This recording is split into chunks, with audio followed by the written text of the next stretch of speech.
Welcome to The Explainer. Today, we're building our lecture on Lesson 6, and we're going to transform what might normally be dry procurement theory into a pretty gripping postmortem of a massive corporate misstep. We're zeroing in on the globally recognized case of the Boeing 787 Dreamliner, dissecting exactly what happens when global sourcing completely goes off the rails.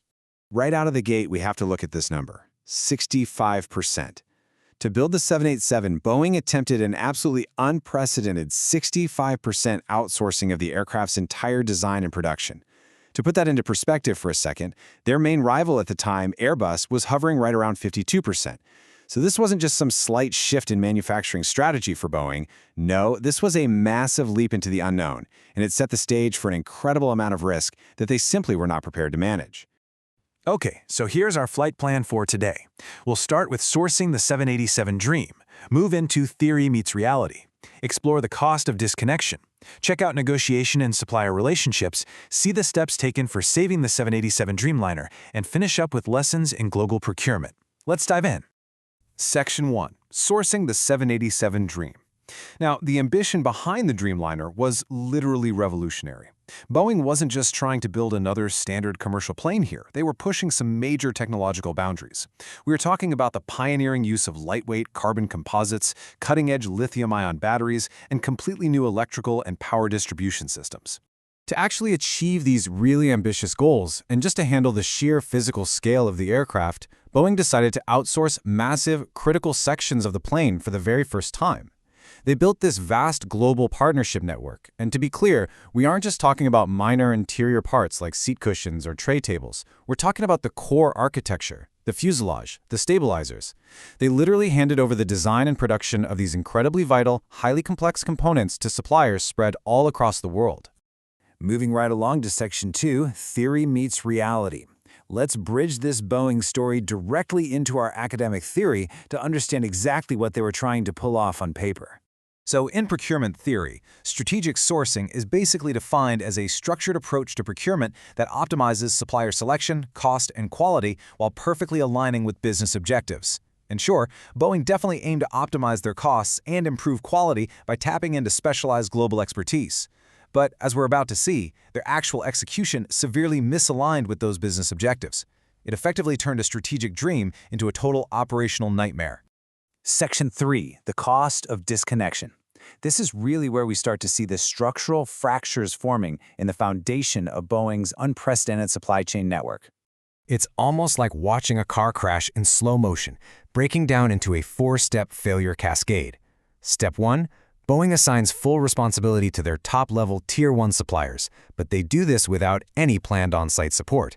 Step 2, those Tier 1 suppliers, companies like VOTS and Alenia, immediately turn around and outsource their own tasks down the chain to Tier 2 partners. Step 3, these Tier 2 partners simply don't have the technical know-how to handle the radically new production systems the 787 requires. And finally, Step 4, Boeing steps in far, far too late. VOTS and Alenia just couldn't reach the necessary process capabilities in time, and that resulted in massive quality problems, especially with the aircraft stabilizers. Because Boeing had completely delegated their oversight role, they didn't catch these major technical failures until massive delays were already baked in.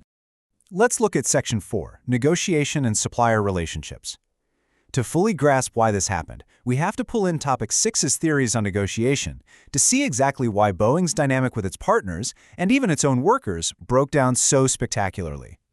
You've basically got a stark theoretical contrast at play here. On one side, you have adversarial negotiation. That's a win-lose dynamic that relies heavily on power, fixed positions, and coercion. On the exact opposite side, you have collaborative negotiation. This is a win-win approach focused on shared goals, trust, and building long-term partnerships. Now, procurement theory insists that highly complex, innovative projects absolutely require collaborative relationships. You really have to balance substance goals like cost with relationship goals like building trust. But Boeing's initial culture was heavily command and control. They took an overly hands-off and sometimes downright adversarial approach with their partners. They completely failed to build the long-term bidirectional trust you need to navigate the inevitable hurdles of literally inventing a new aircraft.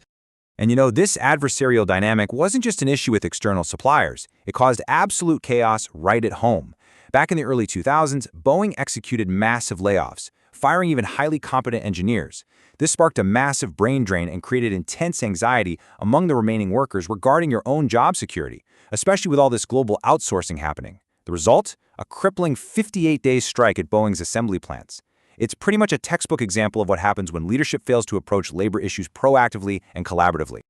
Section 5. Saving the 787 Dreamliner.